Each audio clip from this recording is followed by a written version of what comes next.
আসসালামু আলাইকুম, নতুন একটা ভিডিওতে আপনাকে স্বাগত। কথা বলবো খুলনা টাইগার্স নিয়ে। এবং খুলনা টাইগার্স দলটা এমন একটা দল, যে দলটাকে নিয়ে কোনো কন্ট্রোভার্সি নেই, কোনো ধরনের কোনো ঝামেলা নেই, বা প্লেয়ার বকেয়া থেকে শুরু করে কোনো ধরনের কোনো ঝামেলা এখন পর্যন্ত আমরা শুনতে পারিনি। দলটা নীরবে বিপিএল অংশগ্রহণ করে নীরবেই চলে যায়। এবং গত আসরে কিছুটা হাইপ তুলেছিল, কারণ তারা প্রথম 5 ম্যাচের ভিতরে 5টা ম্যাচ জিতে পয়েন্ট টেবিলের শীর্ষে ছিল। তারপরে আসলে মূলত তাদের ছন্দপতনটা কেন হয়েছিল, বা তাদের দল নিয়ে এখন সর্বশেষ কি অবস্থা, বা তাদের দলে এখন পর্যন্ত কাদেরকে বেরোনোর চেষ্টা করছে, এইসব বিষয় নিয়ে আমি আলোচনা করবো। আশা করি ভিডিওটা শেষ পর্যন্ত দেখবেন, এবং ভিডিওটা যদি ভালো লাগে অবশ্যই চ্যানেলটিকে সাবস্ক্রাইব করে পাশে দেখবেন। সো আমরা সবাই জানি যে গত 14 অক্টোবর বিপিএল এর ড্রাফট অনুষ্ঠিত হয়ে গেছে, এবং ড্রাফটের পরে বিপিএল এর একমাত্র দল যাদেরকে নিয়ে এখন পর্যন্ত কোনো কন্ট্রোভার্সি হয় নাই, একমাত্র দল বললে ভুল হবে, কারণ এরপরে রংপুর রাইডার্স বলেন বা ফরচুন বরিশাল বলেন, এইসব টিম নিয়েও কিন্তু বিপিএল এ এখন পর্যন্ত কোনো কন্ট্রোভার্সি তৈরি হয়নি। এবং খুলনা টাইগার্স হচ্ছে এমন একটা ফ্র্যাঞ্চাইজি যারা নীরবে বিপিএল অংশগ্রহণ করে এবং নীরবেই তারা চলে যায়। কিন্তু গত আসরে তারা যে দুর্দান্ত ভাবে শুরু করেছিলেন, সেই শুরুটা কিন্তু তারা ধরে রাখতে পারেনি, কারণ তারা প্রথম 5টা ম্যাচের ভিতরে 5টা ম্যাচ জিতে যায়। এবং এরপরে আসলে তাদের ছন্দটা পতন হওয়ার মেইন যে কারণ ছিল, তাদের তখনকার মেইন একাদশের প্লেয়ার ছিল জেসন হোল্ডার, দাসুন সানাকা, এদের মতো প্লেয়াররা যখন দল ছেড়ে চলে যায়, ঠিক তখনই কিন্তু খুলনা টাইগার্স একদম ভেঙে পড়ে। এরপরে তারা কিন্তু খুব একটা ভালো সুবিধা করতে পারেনি, এবং তারা এরপরে খুব সম্ভবত একটা অথবা 2টা ম্যাচ জিততে পেরেছে, বাট তারপরে কিন্তু তারা খুব একটা ম্যাচ জিততে পারেনি। সো এই একটা কারণে কিন্তু তারা আসলে বিপিএল এ কতবার, অর্থাৎ 2024-এর বিপিএল এ তারা 5ম স্থান থেকে তাদের বিপিএলটা শেষ করে। এবং আসন্ন বিপিএল 2025-এর জন্য তাদের দলে এখন পর্যন্ত যতগুলো প্লেয়ারকে ভিড়িয়েছে, এর মধ্যে যে পেস লাইন অ্যাটাক নিয়ে আমরা কথা বলছি, এবং গতবার যেহেতু দাসুন সানাকা বা জেসন হোল্ডারের মতো প্লেয়াররা যখন চলে যায়, ঠিক তখনই কিন্তু খুলনা টাইগার্সের জন্য খুব বড় একটা অসুবিধার কারণ হয়ে দাঁড়ায়। এবং এরপরে কিন্তু তারা তাদের ছন্দটা ধরে রাখতে পারেনি, এবং তারা ছন্দটা কিন্তু হারিয়ে একদম 5ম নাম্বার দল হয়ে কিন্তু তারা বিপিএল শেষ করে।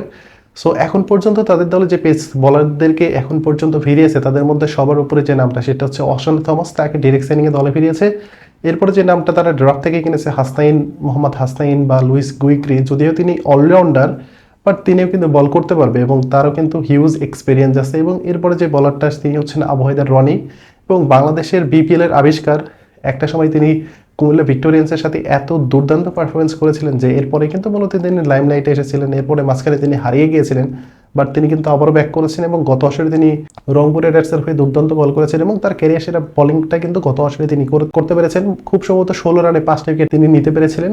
এবং এরপরে যে বলারটা, সেটা হচ্ছে হাসান মাহমুদ, এবং হাসান মাহমুদ কিন্তু দুর্দান্ত বলার। সো ওভারঅল যেটা দেখা যাচ্ছে যে খুলনা টাইগার্সের যে পেস বোলিং অ্যাটাকটা, সেটা কিন্তু আপনি অন্য যে কোনো দলের সাথে টেক্কা দিতে পারবেন, কারণ এখানে যে কয়টা বলার আছে, যে আপনার এখানে যে 6টা বলার আছে, 6টা বলারকে টুর্নামেন্টের শুরু থেকে একদম শেষ পর্যন্ত পাবে, কোনো বলার কিন্তু কোথাও চলে যাবে না। সো এটা কিন্তু টিমের জন্য খুব ভালো একটা কম্বিনেশন হতে পারে। এবং সেই সাথে তালহা জুবাইর অনেকবারই বলেছেন, এবং ফ্রান্সিসি মালিক পক্ষ থেকে অনেকবারই বলা হয়েছে যে আমাদের মূলত ছন্দপতন হওয়ার পিছনে গত আসরের কথা বলছে তারা, যে তাদের মেইন প্লেয়ারগুলো চলে যাওয়ার কারণে। সো এইবার তারা এমন কিছু প্লেয়ারকে দলে চেয়েছেন যারা মূলত ফুল সিজন খেলার জন্য চুক্তিবদ্ধ হবেন, এবং সেখান থেকে তারা 6জন বোলারকে তারা দলে ভিড়িয়েছে। এর মধ্যে 3জন বিদেশি এবং 3জন দেশি। এবং বিদেশিদের মধ্যে ওশান থমাস, তিনি ফুল সিজন খেলবেন, এবং তিনি এখন পর্যন্ত 75 ম্যাচে 87টা উইকেট সংগ্রহ করেছেন টি20-তে।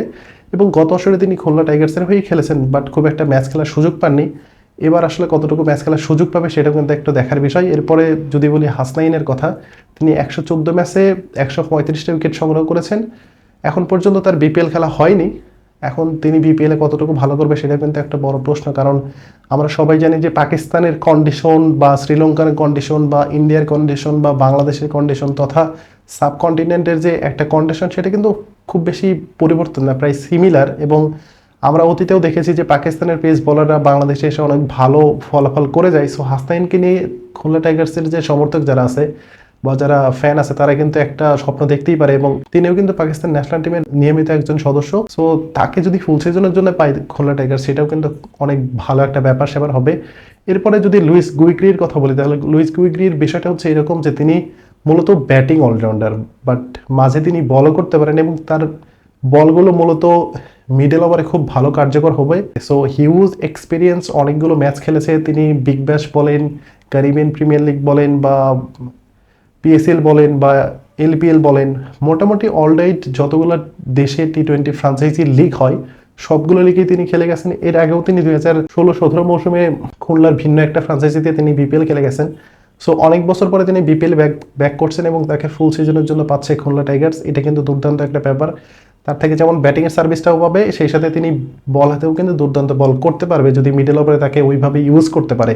কারণ আপনার দলে যদি ভালো মানের কোনো বিদেশি প্লেয়ার বা ভালো মানের দেশি প্লেয়ার বা ভালো মানের যে কোনো স্পিন বলার, যে কোনো বলার, যে কোনো ব্যাটার যদি থাকে এবং সেই দলের ক্যাপ্টেন বা কোচ যদি তাকে দিয়ে ঠিক জায়গায় ইউজ করতে পারে, তাহলে কিন্তু তিনি খুব গুরুত্বপূর্ণ একজন খেলোয়াড় হয়ে উঠতে পারবে। সো এখানে লুইস কুইগলিকে যদি ঠিকমতো ইউজ করতে পারে, লাইক আপনি যখন দেখবেন যে মিডল ওভারে তাকে দিয়ে বল করাচ্ছেন, তাহলে তিনি দুর্দান্ত কার্যকরী হবে। এবং তাকে যদি আপনি পাওয়ার প্লের ভিতরে কাজ করান বা স্লগ ওভারে বল দেন, তাহলে তিনি কিন্তু খুব একটা ভালো করতে পারবে না। সো এরকম একটা ব্লেন্ডার যদি করে, তাহলে হয়তো তিনি ভালো ফলাফল করতে পারবেন না। বাট তাকে নিয়ে যদি খুব একটা এক্সপেরিমেন্ট না করে শুধুমাত্র মিডল ওভারের জন্য রেখে দেয়, যে তিনি যদি 2-3টা ওভারও করে দিতে পারে, সেটাও কিন্তু দলের জন্য দুর্দান্ত হবে। এরপরে যে নামটা আসে সেটা হচ্ছে আবহাওয়ার রনি।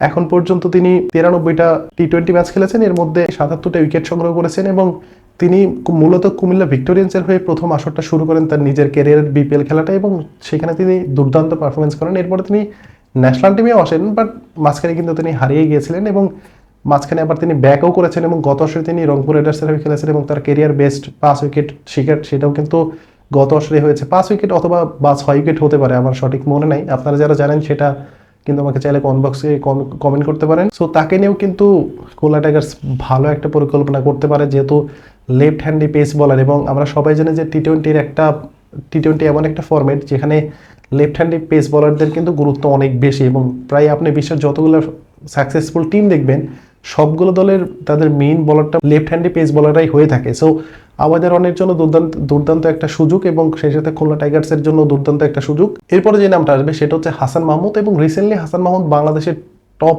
মোস্ট একজন টেস্ট বলার এবং খুবই সাকসেসফুল টেস্ট বলার। তিনি পাকিস্তান সিরিজ বলেন বা ইন্ডিয়া সিরিজ বলেন বা right now West Indies series বলেন, প্রত্যেকটা সিরিজে তিনি খুব ভালো বল করে গেছেন এবং এখন পর্যন্ত তিনি 68টা টি-20 ম্যাচ খেলেছে, এর মধ্যে তিনি 69টা উইকেট সংগ্রহ করেছেন এবং বিপিএলে তিনি গত আসরে রংপুর রাইডার্সের হয়ে খেলেছেন।